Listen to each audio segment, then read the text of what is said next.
Кутман таң, урматтуу кыргызстандыктар, жалпы мекендештер, биздин сүйүктүү көрүүчүлөр, Кечайчел программасынын көрмандары.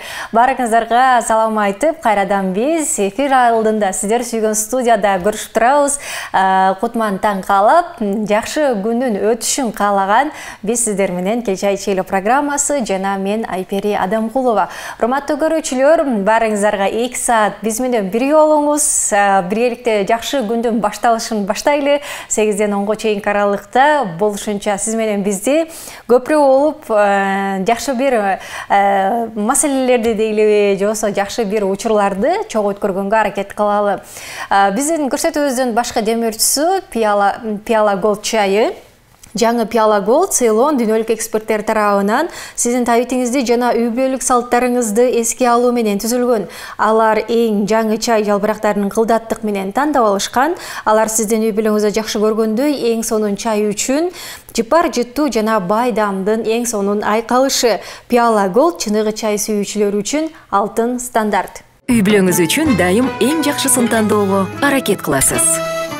Үй бүлөлүк түшкү тамакпы? Пиала Голд Ceylon сүйүктүү тамактарыңыз менен мыкты айкалышат. Пиала Голд чыныгы чай сүйүүчүлөр үчүн алтын стандарт. Урматтуу көрүүчүлөр, биз болсо студиябызга келген коногубуз менен маегибизди улантабыз. Бул саат аралыгында сиз дагы биз менен бирге болуңуз, анткени кызыктуу маек болот деген ишенимдер чоң. Студиябыздын коногу азыркы учурда сонун чыгармалардын аткаруучусу ырчы Мунарбек мырза бизде конокто. Мунарбек, кош келиңиз. Саламатсыздарбы? Кутман таңыңыз менен. Кутман таң. Эл журт менен амандашабыз.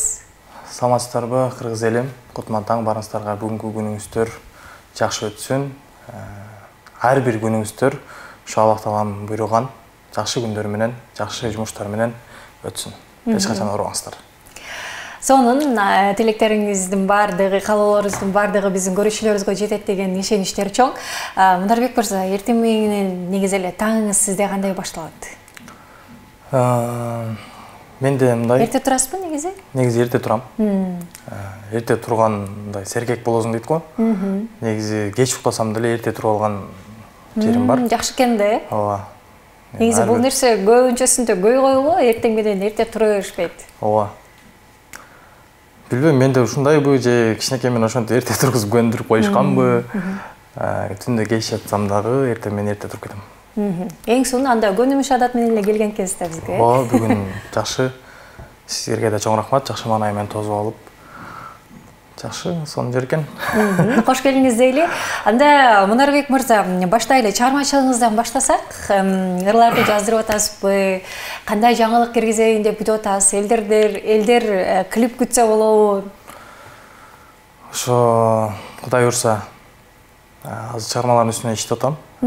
Жакында эле ушу где-то бир 10 күн болуп калды. Бир Кештим деген чыгарма чыккан. Бул түрк негизи автору түрк. Мен кыргызча которуп ырдап чыктым, Кештим деген. Ошонун эле кечээ клипин чыгарганбыз. Клип даяр. Клип даяр, азыр YouTube каналдан көрсөңүздөр болот. Анда азыр биздин көрүүчүлөргө болушунча аракет кылалы. Эгерде мүмкүнчүлүк болсо, клипти азыр биз эфир алкагында коюп бергенге аракет кылалы. Урматтуу көрүүчүлөр, андыктан бизден алыстабай туруңуздар. Мунарбек мырзанын жаңы клипин эксклюзив көрүп калышыбыз толук мүмкүн. Түрктөрдүн, демек, обону түрктөрдүкүнө таандык, кыргызча которуп ырдадыңыз, эмне үчүн ал чыгарманы тандап алдыңыз? Бул чыгарманы жалган айтпасам бир 4 жыл мурун уккам. Аябай мындай жай, жүрөккө жете турчу сөздөрдү да ошондой бир маанилери бар. Ошондо уккам, анан ушул убакка келип, сааты ушул күнгө чыккан экен да. Аны мен мындай азыркы биздин современный өзүбүздүн жаштар уга тургандай мындай кылып жаздырдым. Жаңы стилде, жаңы образда. Ошо. Жакшы. Азыр жакшы көптөрүнө жагып атат. Кудайга шүгүр. Аракет кылып атабыз. Эң сонун ийгиликтүү болсун дейли. Анан Мунарбек мырза, бул жерде биздин көрүүчүлөрүбүз көрүп атып, Мунарбекти биз бул жерден көргөнбүз деп көбүнчөсү таанып атат болуш керек. Айта кетсек, кайсыл бир долбоордон көпчүлүгүңүздөр эл алдына чыгып баштадыңыздар, таанылып баштадыңыздар дегендей. Бул биз жолуктук долбоор, айта берели. Ал жакта эмне болдуңуз? Азыр 3-чү сезон башталыптыр. 3-чү сезонго катышасызбы, катышпайсызбы? Ошолор жөнүндө айтып берсеңиз.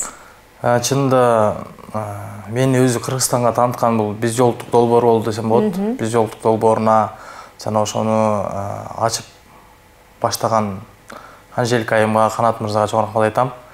Анткени азыркы учурда 90% эле кыргыз эли ошол Биз жолдуктан тааныйт десем болот. 2 сезон мен ал жакта катыштым. Колуман келишинче аракет кылдым, өзүм бактымды тапканга аракет кылдым. Алар бардык шартты түзүп берди. Азыр 3-чү сезонго катышамбы, мындан аркы менин Биз жолдукта жашоом эмне болот?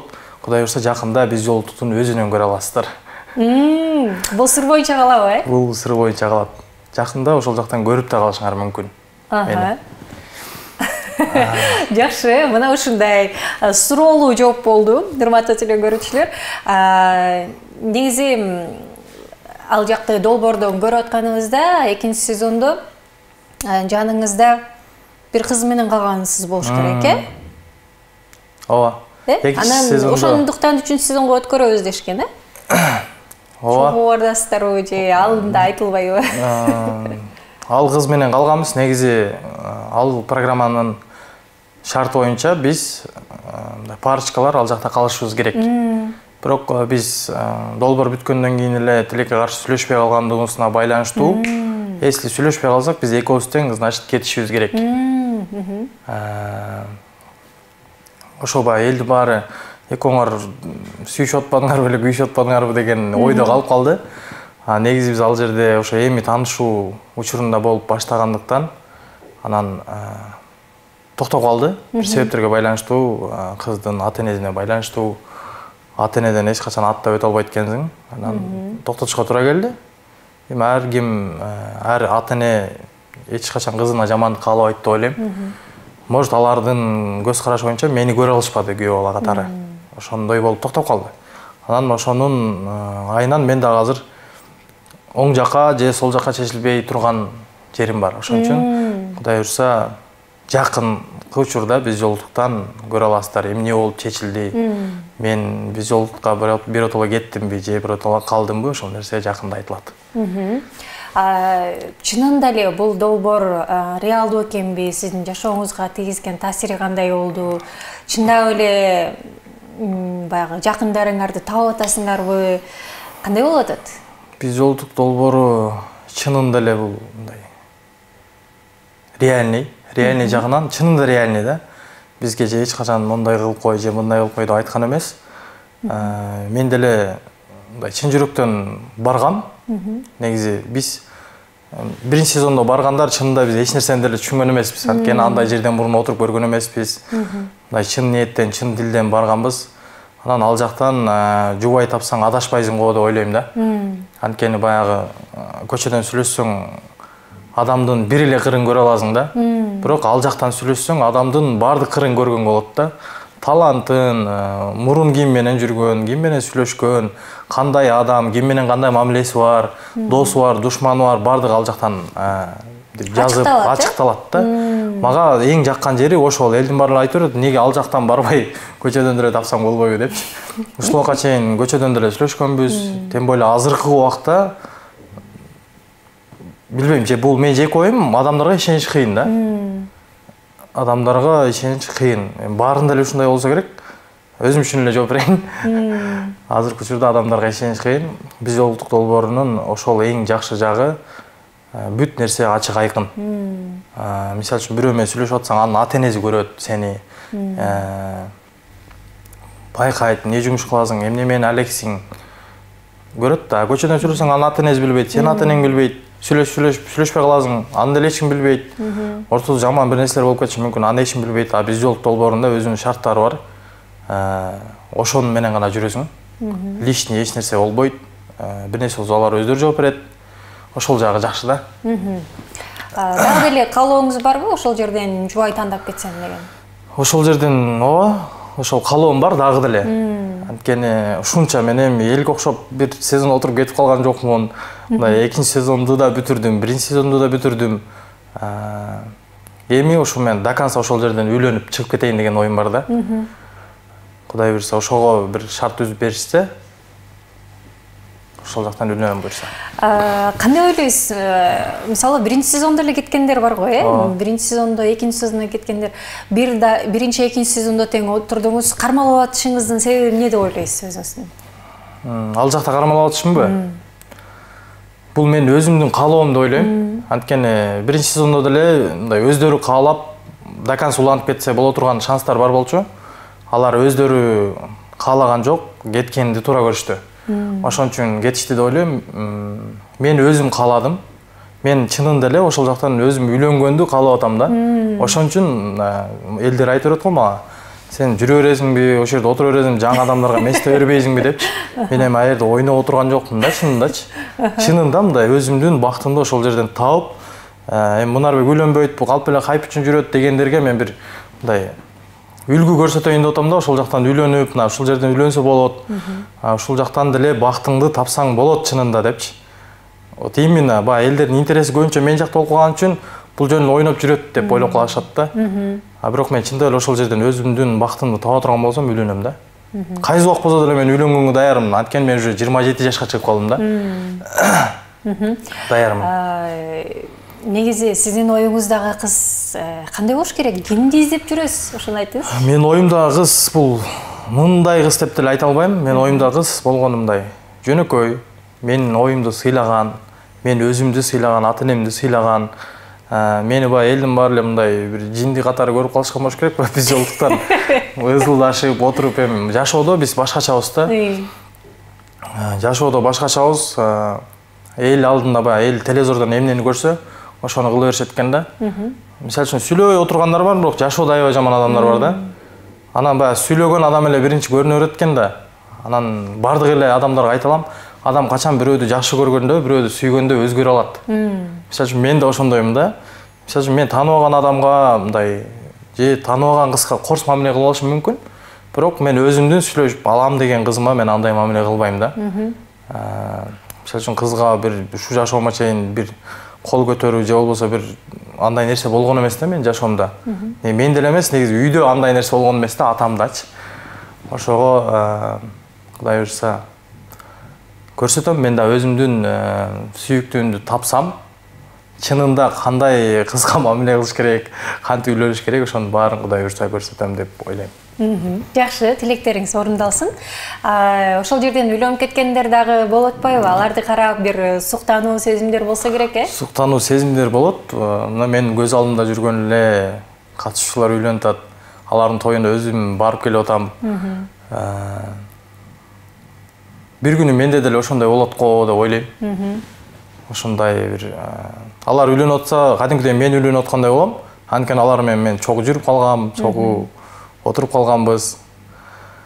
Ошол Кудай буйрса бизге да ошондой күндөр насип этсин деп отурабыз. Сизге пайдасы жагы эмне болду? Көбүн эсе эмне ала алдыңыз ал жерден? Ал жерден көп нерсе алдым десем болот. Мисалы үчүн өзгөрдүм. Кимге кандай мамиле кылышты үйрөндүм.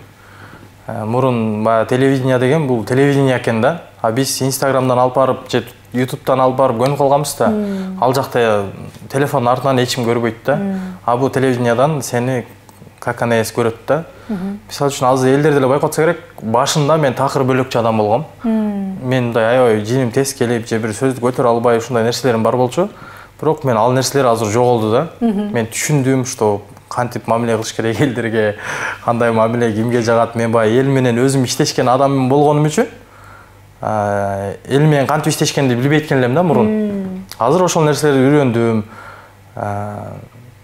Ошол жерден мисалы үчүн ушу элге таанылдым десем болот да. Өзүмдүн атымды ошол жерден чыгардым десем болот да.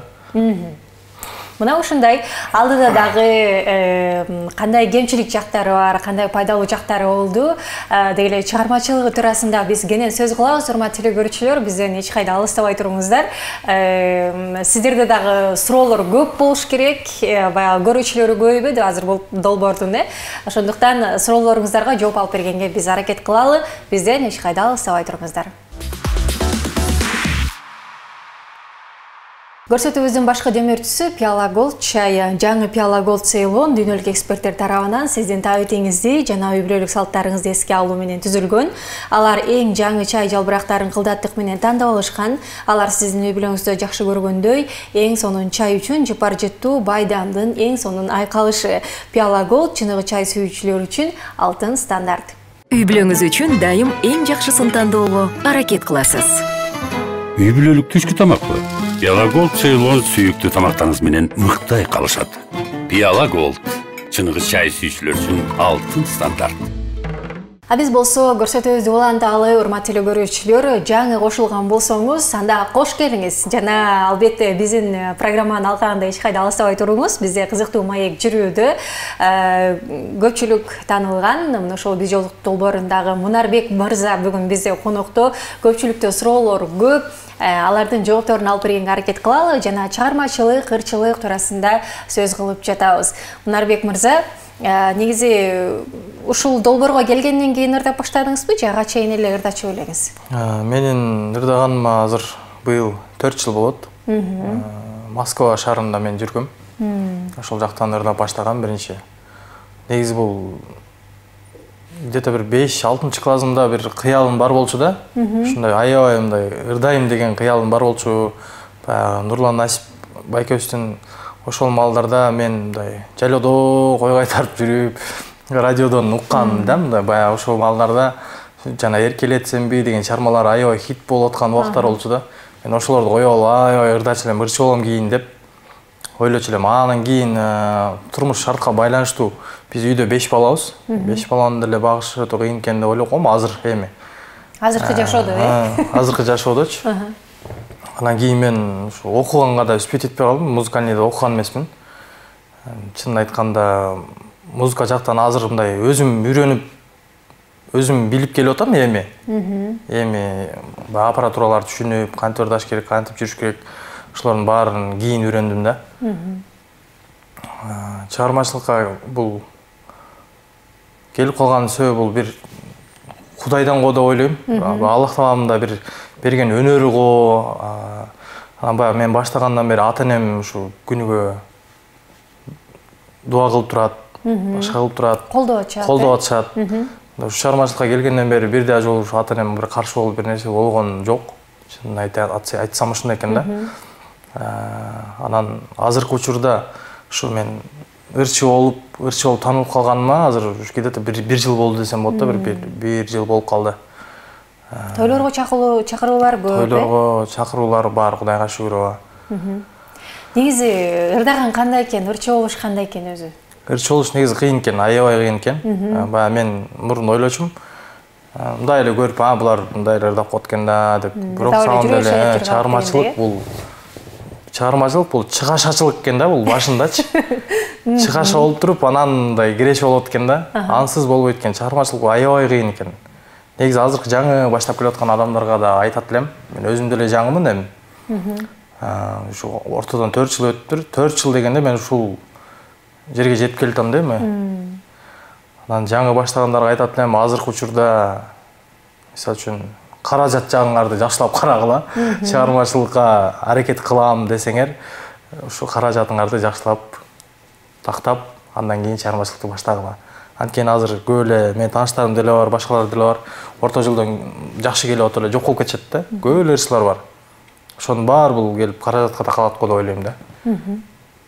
Ушул ырчылык жаатында кандай пландарыңыз бар? Эмне кылсам, кандай өзгөчөлүк киргизсем деген ойлоруңуз бар? Ушу Кудай буйруса азыр ушу пландар менен кетип атабыз. Азыр жакында дагы бир жуманын ичинде бир өзүмдүн 3 жыл мурун жазган авторский ырым бар.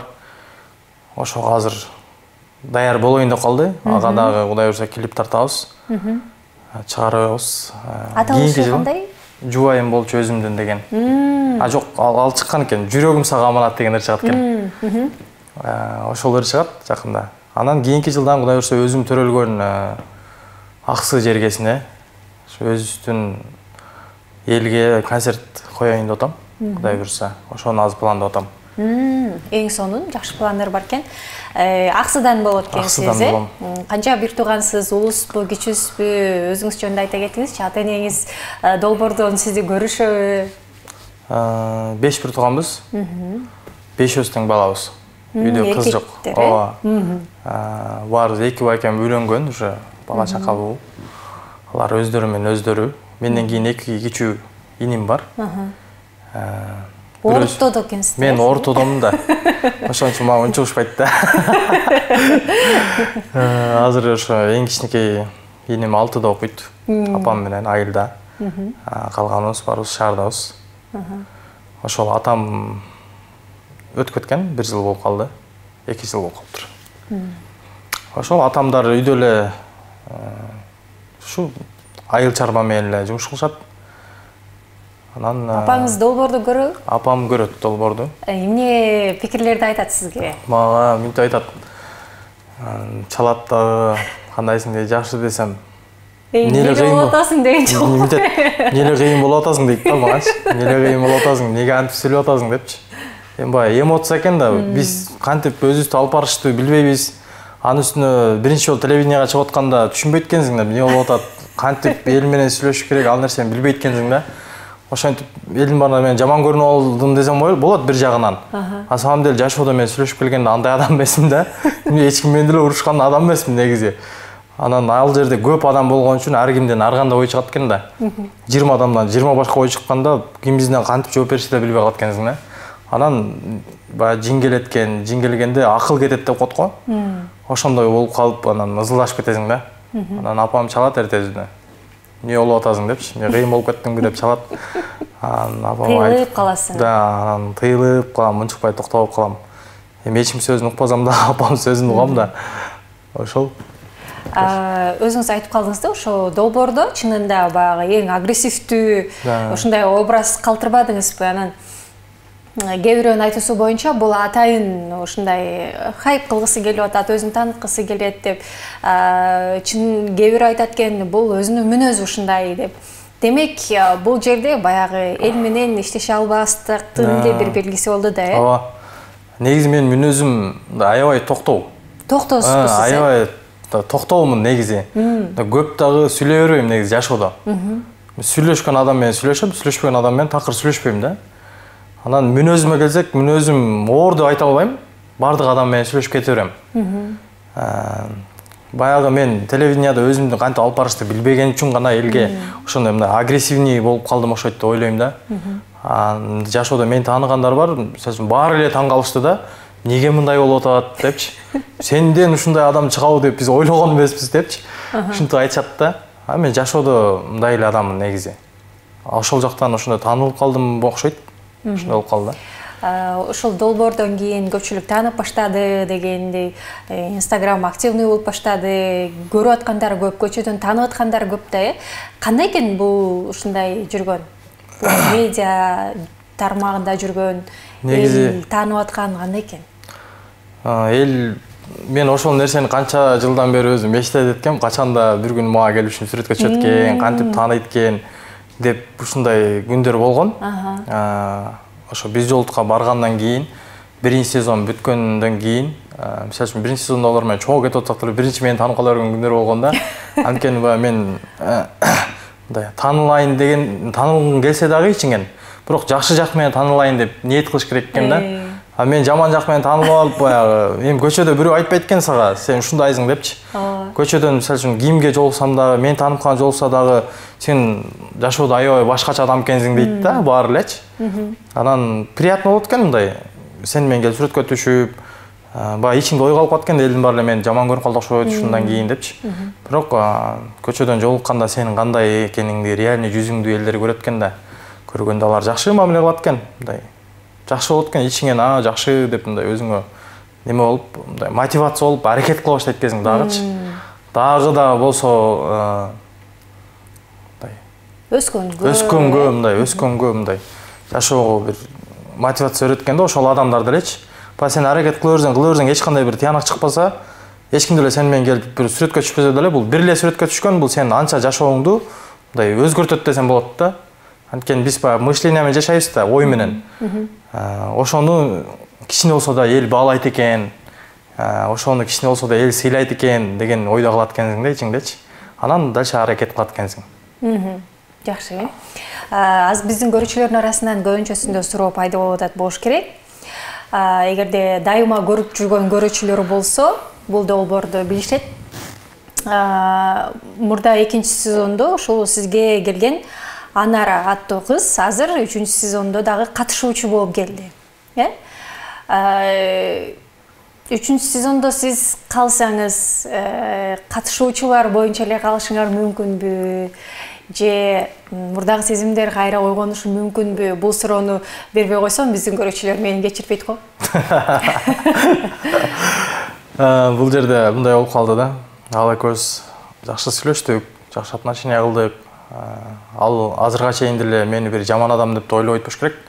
Анткени экөөбүз сүйлөшүп атканда ар кандай ортодон бир нерселер болду, каприздер болду, башка нерселер болду. Мен ошондо өзүмдү, Анара менен сүйлөшкөндө өзүмдү байкадым да. Мындай мен өзүм агрессивный көрүнгөнүм менен бир кыз кишиге бир агрессивный эч нерсе кыла албайт экенмин да. Мисалы үчүн наоборот, мындай кыз киши агрессивный болсо деле мен унчукпай туруп берет экенмин да. Ошондой сапаттарымды ошо Анара менен сүйлөшкөндө байкагам да. Анара аябай мындай эрке кыз экен да, мындай эрке чоң ойгон, эрке өзүнүн айтканын айтып, кылам деген кылган кыз экен да. Мен да ошондоймун да. Мен эрке эмесмин. Эркелик эмне деле өзүм түшүнбөйм. Мүнөздөр окшош экен да. Мүнөздөр окшош экен да. Анан мен да кылам деген кылам, ал да кылам деген кылат. Анан экөөбүздө бир кичине келишпестиктер болду. Баягы аял киши, билбейм, эркектер биз мындайбыз деп айта албайм, бирок кыз киши кичине мындай ийилип турса, эркекке жагат окшойт деп ойлоп койдум да. Анан мен өзүм билем, өзүм кылам дей берсе, анда жакпайт окшойт деп ойлоп калам да. Ошентип эле сүйлөшпөй калдык экөөбүз. Анан азыркы учурда, эсил мен ал жака катышуучу болуп барып калсам деле, мен Анара менен кайра сүйлөшө албайм да. Бул мындай текеберчилик эмес, же болбосо бир агрессивдүүлүк эмес, бул экөөбүздө болуп өткөн окуя да. Мындай мүнөздөр туура келбей калган да. Мүнөздөрүбүз туура келгенде азыр жанымда жүрмөк. Анан дайым эле мага бир суроо келет.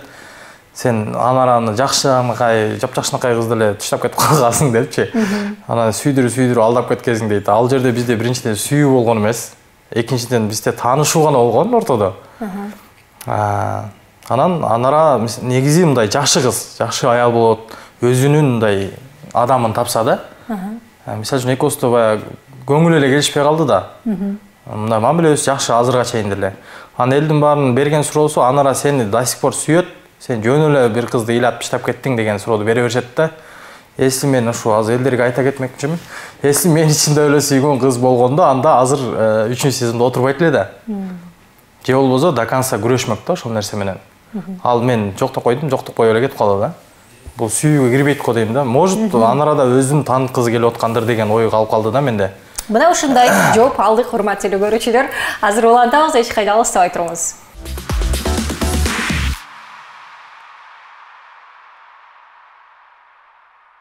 Биз болсо көрсөтүүбүздү уланталы, урматтуу көрүүчү. Сиз менен бизди байланыштырып аткан Эл чай чейли программасы, биз менен бирге болуп аткан болсоңуз, бизде кызуу маек жүрүүдө. Көрсөтүүбүздүн башкы темирчисин айта кетели, Пиала Голд чайы. Жаңы Пиала Голд Ceylon дүйнөлүк эксперттер тарабынан сиздин табитиңизди жана үй бүлөлүк салттарыңызды эске алуу менен түзүлгөн. Алар эң жаңы чай жалбырактарын кылдаттык менен тандап алышкан. Алар сиздин үй бүлөңүздө жакшы көргөндө эң сонун чай үчүн жыпар жыттуу жана байдандын эң сонун айкалышы. Пиала Голд чыныгы чай сүйүүчүлөр үчүн чыныгы алтын стандарт. Үй бүлөңүз үчүн дайым эң жакшысын тандоого аракет кыласыз. Үй бүлөлүк түшкү тамакпы? Пиала Голд Ceylon сүйүктүү тамактарыңыз менен мыктай калышат. Пиала Голд чыныгы чай сүйүүчүлөр үчүн алтын стандарт. Биз болсо көрсөтүүбүздү улантсак, студиябыздын коногу Ырчы мырза, бизде Мунарбек мырза. Мунарбек мырза деп эле айтып жатам, элдерге тааныштырып жатам. Негизи фамилияңызды айтасызбы же ушундай ат менен чыгып атасызбы? Негизи ушундай ат менен чыгып калгам. Мен фамилиямды өзү эч ким деле билбейт болуш керек. Менин фамилиям негизи Мунарбек Алымкул уулу да. Анан мен баягы башынан эле ушу соцсеттерге Мунарбек мырза деп чыгып калганым үчүн менин фамилиямды айтсам эч ким тааныбайт да. Ошол. Мына ушундай. Азыркы учурда атай менеджерлер менен иштешип атасызбы?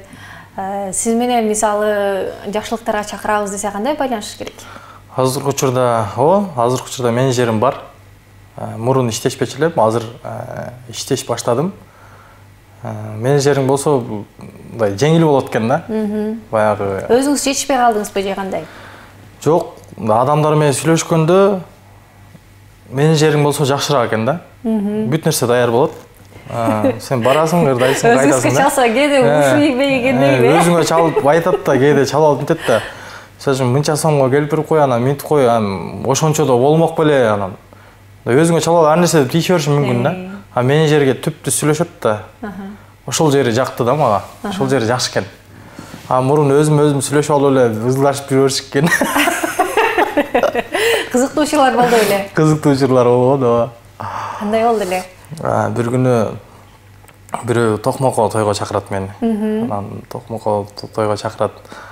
Анан чакырып сүйлөшкөнбүз негизи. Анан сүйлөшүп ошо той боло турган күнү да чалсам унутуп калыптыр да.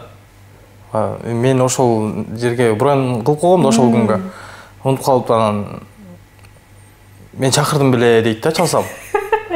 Сиз айтып чалып койбодуңуз беле деп. Мен мурун мисалы үчүн бронь деген нерсени түшүнбөп турмун да. Көрсө бронь кылганды бул алдынан зарайын акча алып койуш керек экен да. Мен ал нерсени билбечмин да. Баягы айтып койсо эле ушунчанчы күнгө деп айтып койсо эле мен ошол күнгө деп бара берчим да. Анан кийин акыркы күндөрү байкасам ошентип бронь албай көп жумуштардан калып калдым да. Мен ошол күнгө белгилеп алып, ошол күнгө барам деп алып, анан айтсам болбой калды деп коюшат. Анан ошо негизи айтмакмын ушу элдерге баягы бири-бирибиздин убактыбызды албайлы, жөн эле жазып алып, анан ортодо таанышып кеткен учурлар болуп калат экен да. Мынтип той боюнча жазат да, анан башка сөздөрдү айтып келип туруп эле таанышып койсок болобу деген ушундай сөздөр болуп кеткен да.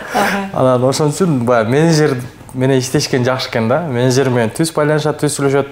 Анан жөн эле жаза берген адамдар аябай көп да. Номерин коюп койсуң деп, ушу номерге байланышкыла, жумуш боюнча болсо деп коюп койсоң ошентип байланышат экен. Бирок биз баягы эл менен иштешкен үчүн ошонун баарына чыдап атабыз. Үйрөнүп калат экенсиң уже, мен үйрөнүп калдым уже. Кыздар дагы көп жазса керек, Кыздар да жазышат. Негизи баягы таанышууну каалагандар бар да, анан кандай башташат негизи кыздар таанышкысы келгенде? Же азыр ачык эле айта беришеби? Мурун билем мен кичинекей маалда биз аябай бирөө менен сүйлөшүш кыйын болгон. Азыркы жаштарда андай эмес. Түз эле жазат, ачык эле айтат. Саламатсызбы деп жазат, саламатчылык деп жазсаң, сиз менен таанышайын дедим эле, же болбосо сиз менен көрүшөйүн дедим эле, ушинтип эле жазышат. Анан мен көбүнчө акыркы күндөрү ушу биз жолдук карагандан кийин только биз ошол жактан гана кабыл алган үчүн кыздарды мен такыр жооп бербейм. Ошо жазышат, негизи жазышат. Жооп бере албайт экенсиң, эми проекттин долбоордун шарттары ошондой. Ошон үчүн эч кимге деле жооп бербейм. Жумуш боюнча жазышса, анда жооп берем.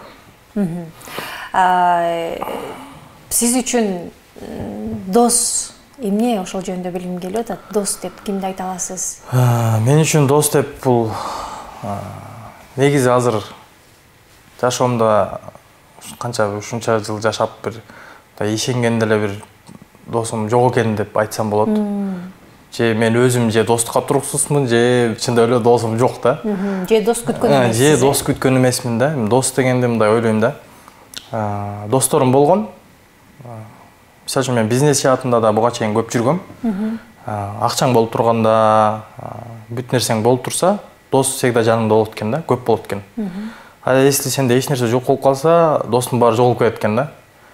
Ошолордун аразынан мен может чыныгы бирөөңүздүн көрө алган жокмун да. Если менде бир кыйынчылык болгондо жанымда бирөө турса, анда мен ошону дос деп эсептейт белем дейм да.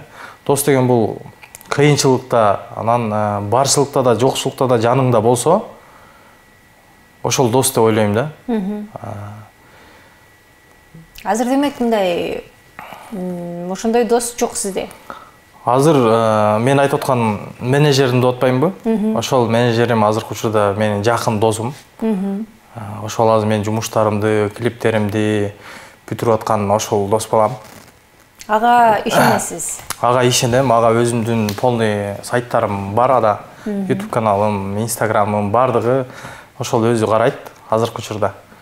Ошол экөөбүз аябай мындай бири-бирибизди түшүнүп, жашоодо мындай жокчулукта бирге калган күндөрүбүз болду. Эч нерсе жок калганда бирге калган күндөрүбүз болду. Ошол досум менен иштешип атам азыр. Жакшы.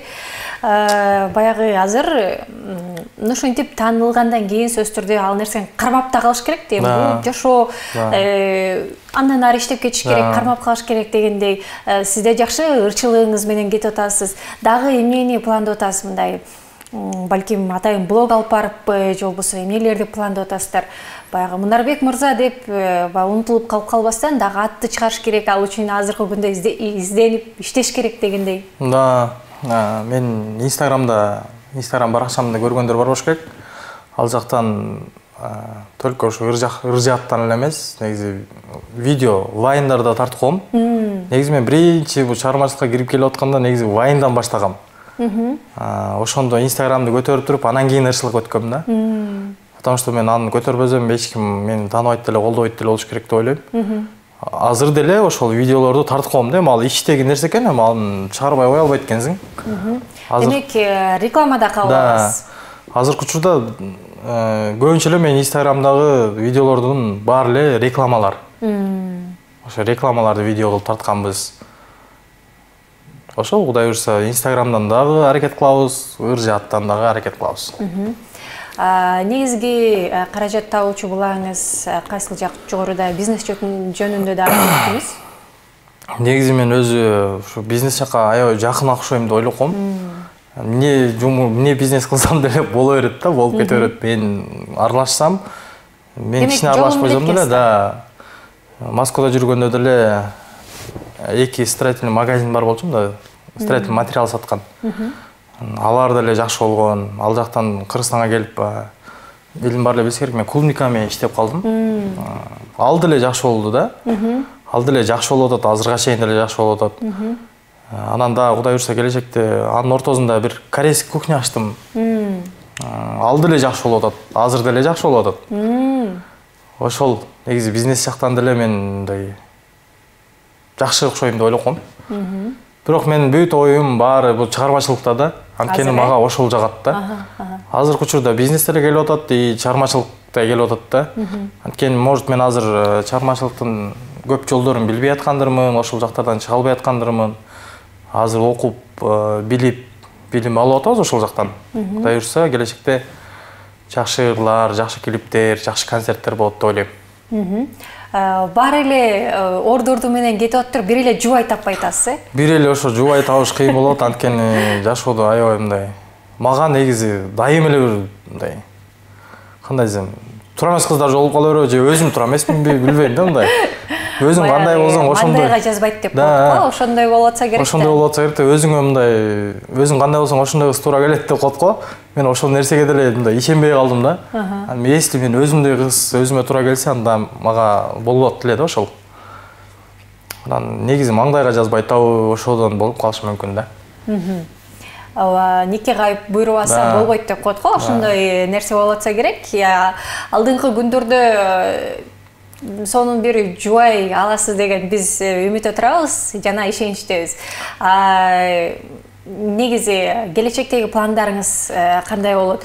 Сиздерди долбоордо негизги бир суроолордун бири, көп берилген суроолордун бири ушул го. Үйлөнсөңүз каякта жашайсыз дегенчи. Ошол суроону сизге берип коеючу. Үйлөнсөм, негизи мен Москвада 10 жыл жүрүп калдым.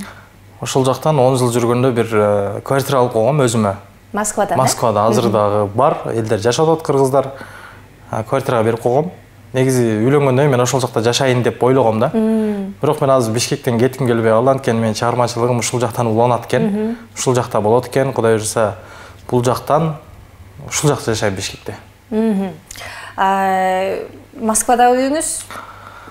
Москвада үйүм бизнес жаатында кете берет эми, ал мындай айтат го, ашыкча байлык баш жарбайт дейт. Ошон үчүн алда иштей берсин. Жакшы. Келечектеги жубайыңыз чыгармачылыкка жакын адам болуш керекпи же алыс болуш керекпи? Келечектеги жубайым негизи алыс болсо деле мен жакындатамын деп ойлойм. Анткени менин жумушумду түшүнүш азыркы убакта аябай кыйын болуп калат да. Мисалы үчүн кыздарга деле ошондой болуш керек, кыздар деле бир түшүнбөгөн бирөөгө тийип алса, аларга деле кыйын болуп калат да. Азыр деле сүйлөшүп келип атсаң эле ошол жака келгенде такалып калат да. Чыгармачылыкты түшүнгөн, мисалы үчүн, же болбосо түшүнбөсө дагы менин оюмду сыйлап, менин жумушумду сыйлаган адам болсо, мен аны өзүм менен чыгармачылыкка жакындатам, баары бир. Анткени менин жумушумду түшүнүш керек. Ошол мен жумушумду чогуу алып жүрөм жаныма. Ошондо ал дагы экөөбүздө чыгармачылык жөнүндө уруш болбойт деп ойлойм да. Ал да мени түшүнсө, мен да аны түшүнсөм, экөөбүз чогуу эле барабыз, Кудай буйрса, жанымда эле жүрөт. Келечекте жубайм. Эң сонун Мунарбек мырза, ошондой сонун жубайтап, элди Кыргызстан элин бир сүйүнтөсү деген ойдобуз жана тилектешпиз. Сизге чоң рахмат келгендигиңиз үчүн, жакшы маек болду. Көптөгөн суроолорго жооп ала алдык дегендей. Сизге биздин башкы демөөрчүстөн пияладан сонун чай берип коелу. Чай ичип коюңуз. Чайга жакшысызбы? Чайга жакшымын. Чай ичпесем баш ооруп кетет. Жакшы, анда сизге ыраачылык билдиребиз. Бүгүн бизде конокто Мунарбек мырза болду. Алып баруучу мен Айпир Адамкулу болдум. Кайрадан көрүшкөнчө амандыкта болуңуздар.